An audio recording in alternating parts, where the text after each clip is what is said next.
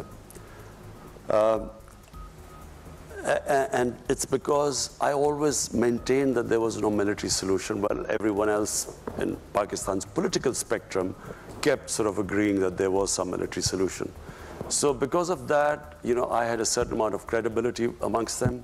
They wanted to meet me, but the Afghan government at that point did not want me to meet them. So